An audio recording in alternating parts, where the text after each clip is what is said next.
David Johnson. Deputy Speaker. The triple lock has been a successful policy, and it's seen the increase in the basic state pension by 35% since 2011, £2,050 in cash terms. And importantly, the highest level of the basic state pension in relation to earnings for 34 years.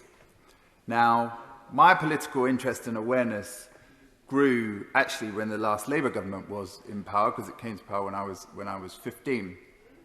And I well remember the outcry over the 75p a week increase in the basic state pension early on in their term, and the outcry over the 25p a week increase for older pensioners towards the end of their term.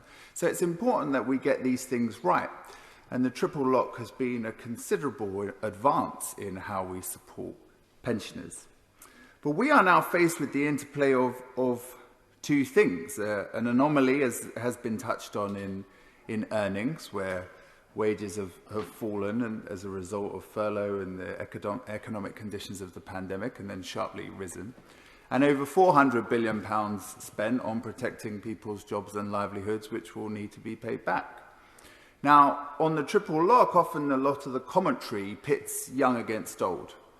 And as someone whose pre-politics career was entirely spent supporting young people, you might expect me to have a particular side on that. But actually on this, I think it's the wrong characterization, because pensioners are not a group of people who just sit there worrying solely about the value of their pensions. They have children and grandchildren whose job prospects they're concerned about. They'll have relatives who were furloughed who might have otherwise lost their jobs. They'll have people who work in the public sector where unfortunately pay has been frozen. They'll be concerned about international aid, where we've taken a difficult decision there as well. And whilst I have had emails from people who are not happy about the decision that has been made about triple lock, I've had emails right up to this debate, so from quite a while ago, saying it wouldn't be right to give an increase to the basic state pension that's so far above what other people can expect in the context of all the difficult decisions that have been made. So, Mr. Deputy Speaker, it was right of the government to introduce the triple lock in 2011.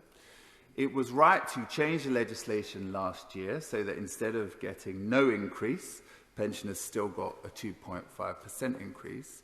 And it's right to move to a double lock for a year, where in all likelihood pensions will still rise by at least 3% thanks to prices growth.